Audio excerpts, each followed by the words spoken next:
He's asking a question in your question/statement. I differentiate between model and data drift on a high level. Do you think that data drift monitoring is still necessary when you get ground truth faster than model decays?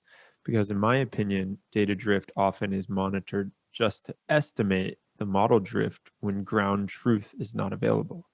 That's an excellent question.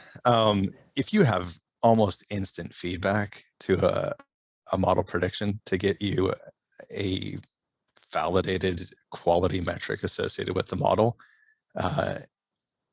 you don't have to have all of this intense monitoring of each of the features.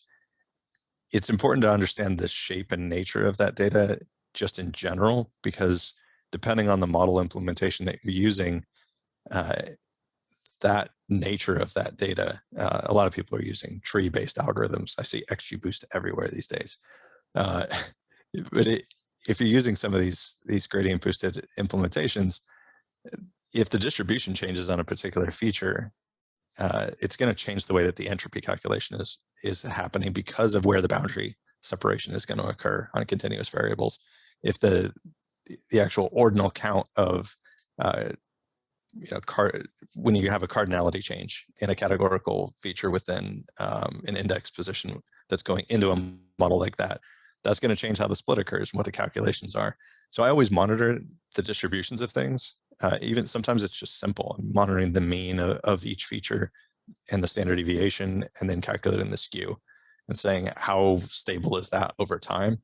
If I'm getting a fast response to a target and I can know within minutes of a prediction being made how good the model is, then I'm basing retraining and alerting on that quick feedback loop that I'm getting, but I'm doing model re-architecture and refactoring based on the nature of the feature data coming in.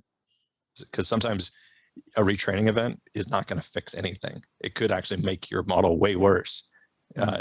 Sometimes you need to get all the information associated with the features coming in and the predictions to say, hey, it's time to make version 2.0 of this model. Like, we need a new feature vector. We need to rethink how we're doing this. We might need a completely different algorithm because the state and nature of this no longer supports our data. So yeah, that's excellent question. Hopefully I answered it fairly well.